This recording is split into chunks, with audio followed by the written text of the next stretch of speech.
A Bíblia Nossa de Cada Dia está começando agora e nós vamos meditar no Salmo de número 20.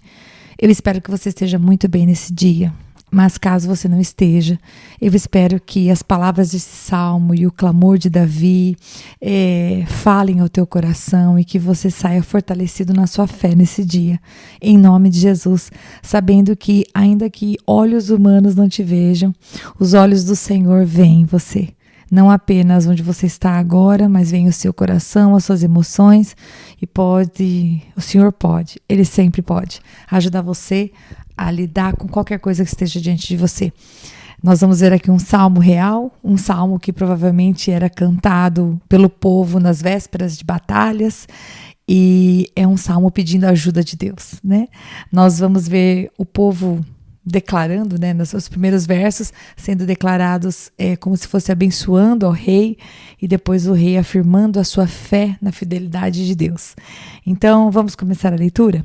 Vamos lá. Versículo de número 1 diz assim: que o Senhor te responda no tempo da angústia. O nome do Deus de Jacó te proteja. Do santuário te envie auxílio e de Sião te dê apoio. Lembre-se de todas as suas ofertas e aceite os seus holocaustos. Conceda-te o desejo do teu coração e leve a efeito todos os seus planos. Saudaremos a tua vitória com gritos de alegria e ergueremos as nossas bandeiras em nome do nosso Deus. Que o Senhor atenda a todos os seus pedidos. Pare aqui. Então nós vemos esses primeiros 5 versículos, na verdade acho que eu tinha falado 6, mas são os primeiros 5. Nós vemos esses primeiros 5 versículos, Davi foi quem escreveu, mas nós vemos que é como se a pessoa que está falando não fosse Davi, é alguém abençoando o rei, né? Então eu quero que você perceba, por exemplo, o versículo 1, que o Senhor te responda no tempo da angústia. Aí fala, versículo 3, do seu santuário, né, te envia auxílio. Versículo 3, lembre-se de todas as tuas ofertas, aceite os teus holocaustos. Ou seja, é como se nesses primeiros 5 versículos a multidão, o povo, estivesse abençoando o rei para a batalha, né? E dizendo que o Senhor te livre nesse momento de luta que você vai enfrentar, nesse momento de desafio, por exemplo. E tem tantas coisas que eu gostaria de falar aqui com vocês, mas eu penso que nós podemos ser mais objetivos. A primeira delas que eu destacaria é o que nós vemos logo no verso 1, né? O Deus de Jacó te proteja. Quando esse primeiro verso evoca o Deus de Jacó, é como se estivesse fazendo com que Davi, né, ou as pessoas que cantassem, ou até mesmo nós que estamos lendo na palavra, fizesse com que nós olhássemos para o passado. Olhar para o passado muitas vezes pode parecer ruim quando nós ficamos presos em lembranças e acabamos ficando presos no passado, porque a ideia de Deus não é que a gente fique preso no passado, mas quando nós olhamos para o passado e vemos as bênçãos, as vitórias, os livramentos, as provisões e todas as coisas boas que o Senhor fez por nós no passado, isso alimenta a nossa fé. Assim como quando nós olhamos para a Bíblia e lemos o que o Senhor fez no passado, na vida desses homens de Deus, como Jacó, por exemplo, nós sabemos que Deus pode fazer, né? E isso nos enche de fé. Poxa, se Deus fez com ele, Deus pode fazer comigo também. Então, quando evoca aqui, né, o nome do Deus de Jacó te proteja, está falando, lembre o que Deus fez até chegar aqui. E aí, então, o versículo 3 vai falar de que Davi, como rei, oferecia suas ofertas, né? Oferecia os seus holocaustos. Inclusive, se você gosta de anotar referências, anote aí, por favor, Deuteronômio capítulo 20, do versículo 1 até o versículo 4, o Senhor deixou escrito uma coisa muito linda para o povo dele, e que com certeza Davi sabia. Olha o que está escrito em Deuteronômio capítulo 20, verso 1. Quando vocês forem à guerra contra os seus inimigos e virem cavalos e carros de guerra e um exército maior do que o seu, não tenham medo, pois o Senhor, o seu Deus, que os tirou do Egito, estará com vocês. Olha, de novo, que os tirou do Egito, lembrando de uma vitória anterior que Deus deu, ok? Verso 2. Quando estiverem prestes a entrar na batalha, o sacerdote virá à frente e dirá ao exército: ouça, Israel, hoje você lutará contra os seus inimigos. Não desanime nem tenha medo. Não fique apavorado nem aterrorizado por causa deles, pois o Senhor, o seu Deus, o acompanhará e lutará lutará por você contra os seus inimigos para dar-lhe vitória. E a gente poderia ler outras coisas a respeito da guerra, mas o que eu quero dizer é, ir para a guerra significava uma preparação. Tinha que haver holocaustos e ofertas e oração e busca. E quando a gente vê aqui, por exemplo, versículo 4, conceda-te o desejo do seu coração e leve efeito os seus planos. O rei fazia planos, o rei tinha desejos no seu coração. E da mesma maneira, a gente pode aplicar para as nossas vidas, né? Como eu falei num salmo passado, não me lembro se foi o último, nós também temos as nossas batalhas. Não como Davi, que saía à guerra como espada realmente, mas nós temos as nossas lutas diárias, situações familiares, situações de saúde, situações financeiras, situações do nosso trabalho. Quantas são as batalhas que a gente às vezes enfrenta? Batalhas emocionais, batalhas internas, lutas com sentimentos, lutas com situações que nós não rompemos, processos que estamos vivendo dentro do nosso coração, situações que nós ainda nem descobrimos que precisamos colocar diante de Deus, né? Vivemos e achamos que a vida é isso, né? Então, existem várias batalhas. E da mesma maneira que Davi, quando ia para a batalha, tinha que oferecer os seus holocaustos, as suas ofertas, buscar a Deus em oração, como ele fez tantas vezes, né? E tantos outros homens de Deus. Senhor, subo para a batalha ou não? Josué fez isso, né? Então, temos tantos exemplos na palavra de Deus e acho que podemos pegar isso para nós, né? Dessa primeira parte. Nós também, quando vamos enfrentar as nossas batalhas, nós não precisamos mais oferecer holocaustos e sacrifícios, né? Os sacrifícios que nós oferecemos a Deus são os louvores de lábios que o amam, né? De lábios que o adoram. Nós devemos falar com o Senhor e falar: Pai, me ajuda nessa batalha. Deus, me ajuda nessa luta. Pai, o Senhor sabe, como diz Deuteronômio, né? Que os meus inimigos são maiores do que eu. Pai, vai à frente disso. Pai, o Senhor sabe que quando aquelas pessoas se unem, eu me sinto tão pequena e tão frágil. Pai, o Senhor está comigo, eu não estou sozinho. E esse tipo de oração que nós fazemos, que primeiro, coloca o Senhor no senhorio da situação. Segundo, acalma o nosso coração para nós sabermos que nós não estamos sozinhos. E terceiro, essa oração nos dá a condição de olhar para além daquilo que é humano. Muitas vezes, quando eu e você nós ficamos com o olho somente nessa terra, a gente acha que todo o sucesso depende da força do nosso braço. E se nós formos nos estribar no nosso próprio entendimento, meus queridos, a gente vai cair desse cavalo. A gente vai se ferir, porque de fato Deus é a nossa força, como era a força de Davi. E aqui, essa canção que ele escreveu e que era cantada pelo povo, estava dizendo: nós vamos saudar. Preste atenção no versículo 20, versículo 5 do Salmo 20, porque eu quero fazer uma observação. Saudaremos a tua vitória com gritos de alegria e ergueremos as nossas bandeiras em nome do nosso Deus. E eu quero que você grife, porque o nome de Deus aparece, a palavra nome aparece no versículo 1, aparece no versículo 5 e aparece também no versículo 7. E por que eu quero destacar isso? Porque em todos os momentos está falando no nome do Senhor. Para quem que nós vamos pedir proteção? Para o nome do Senhor. A quem que nós vamos erguer a bandeira em vitória? Verso 5, ao nome do Senhor. Versículo 7, em quem que nós confiamos? No nome do Senhor. Eu sei que eu não li o versículo 7 ainda, mas eu já li antes de você, então receba. Então, o nome do Senhor, meus queridos, minhas queridas, é aquilo que tem que estar sempre vivo na nossa mente. Em nome de Jesus, em nome de Jesus. E Filipenses, anota uma referência, Filipenses 2, versículo 9 fala assim: por isso Deus o exaltou à mais alta posição e lhe deu o nome que está acima de todo nome. E esse nome que está acima de todo nome, meus queridos, é o nome de Jesus.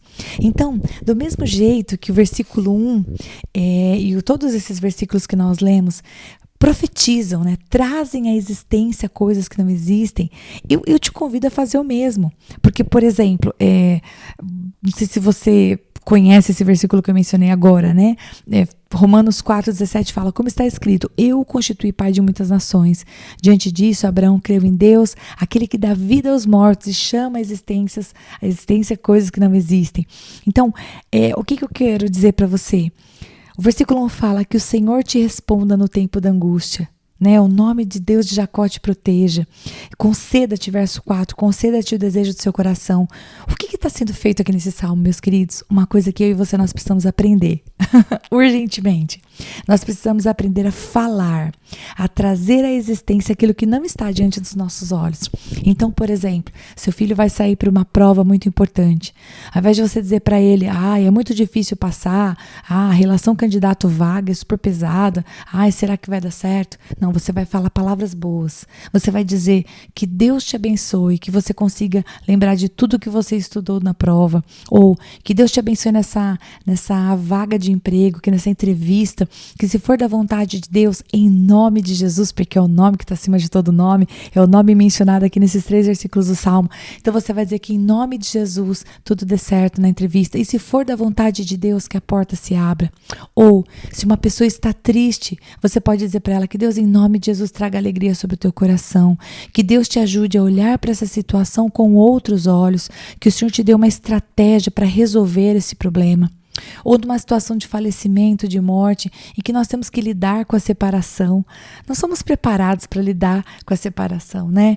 Embora pela fé nós olhemos para as Escrituras e sabemos que a morte não é o fim. Nós vamos nos encontrar com aquelas pessoas que amam a Deus e que creem em Deus e que entregaram suas vidas para Jesus. A palavra de Deus nos assegura isso, né? Estudamos tanto sobre isso em Eclesiastes, e se você não escutou Eclesiastes, vai lá escutar um pouquinho sobre isso, porque Salomão falou muito conosco a respeito disso, né? O Senhor através de Salomão. Então, mas nós estamos preparados. Então, muitas vezes no momento de dor, você vai ter que dizer, olha, que Deus em nome de Jesus conforte você, te ajude a lidar com a saudade, que Deus em nome de Jesus coloque um louvor nos seus lábios, mesmo quando os seus dias forem os mais sombrios. Você está entendendo? É a mesma coisa que nós vemos no começo desse salmo. É uma pessoa dizendo que o Senhor conceda o desejo do teu coração, né? Como foi dito aqui no versículo 4. E claro, tem que ter plano, tem que ter oração, mas é do Senhor que vem a vitória. E aí, a partir do versículo 6, é como se aquela pessoa que estava falando antes, né, como se a fala do povo trocasse de lugar. Agora já não é mais o povo falando, porque agora está em primeira pessoa, né? Diz assim, agora sei que o Senhor dará vitória ao seu ungido. Dos seus santos céus lhe responde, com o poder salvador da sua mão direita. Verso 7. Alguns confiam em carros e outros em cavalos, mas nós confiamos no nome do Senhor, o nosso Deus. Eles vacilam e caem, mas nós nos erguemos e estamos firmes. Senhor, concede vitória ao Rei, responde-nos quando clamamos. Até aqui. Muito bem, gente. Eu espero que você tenha sido muito abençoado com esse salmo. Esse versículo 7, ele é muito conhecido. Eu não sei se você já tinha ouvido. Inclusive, tem uma música que fala sobre isso, né? Alguns confiam em carros e outros em cavalos, mas nós confiamos no nome do Senhor nosso Deus. Aqui está falando dos recursos disponíveis na época. Carros e cavalos era a força, né? Era aquilo que se tinha para a guerra, era a tecnologia de ponta da época. Fala da nossa confiança humana, fala daquilo que nós temos. E aqui esse versículo 7 faz uma separação entre aqueles que confiam naquilo que têm, naquilo que possuem, nos seus recursos, e outros que confiam, e ele fala, né? Nós confiamos, né? Naqueles que confiam em Deus. Por causa daquele versículo de Deuteronômio que nós lemos, talvez isso faça sentido para você. O Senhor disse para eles, né? Quando vocês estiverem diante de uma nação que seja mais forte que vocês, tudo bem, eu vou estar com vocês. Então, eu penso que para finalizar, acho que podíamos finalizar dessa maneira. Para finalizar, nós podemos pensar nisso, né? Nós podemos confiar nos nossos carros e cavalos? Até podemos. Nós podemos confiar na nossa matemática, nós podemos confiar nos nossos contatos, nós podemos confiar no nosso excelente currículo, nós podemos confiar na quantidade de amigos que temos, nós podemos confiar na quantidade de curtidas que temos, nós podemos confiar nessas coisas humanas. Mas será que realmente é sábio se apoiar nelas? Nós podemos nos alegrar com algumas coisas. Poxa, você pode se alegrar com o seu diploma, né, com a sua faculdade, com a sua pós-graduação. Você pode se alegrar com algumas coisas. Não tem problema se alegrar. Mas a nossa fé, a nossa confiança, né, a nossa tábua da salvação não pode estar nessas coisas. Se nós confiarmos nessas coisas como a razão da nossa alegria, nós vamos cair e vamos nos machucar e nós vamos nos frustrar. Porque aqueles que confiam na sua força ou nos seus carros e nos seus cavalos, esses estão colocando a confiança no Senhor num segundo plano. Então eu te pergunto, quais são os seus carros e quais são os seus cavalos? O que faz com que você se sinta seguro pelas suas próprias forças? Eu te convido nesse dia, através de uma oração, falar para o Senhor: Pai, muitas vezes eu confio nos meus carros e nos meus cavalos. Eu confio na minha força, eu confio na minha sabedoria, eu confio naquilo que eu posso fazer com as minhas próprias mãos. Mas, Pai, eu vejo o exemplo de Davi e eu quero poder dizer: eu confio no nome do Senhor nosso Deus. Eu confio não só por tudo aquilo que o Senhor fez na minha vida até aqui, mas por tudo aquilo que, quando eu leio a Bíblia, eu vejo que o Senhor fez na vida de outros homens de Deus.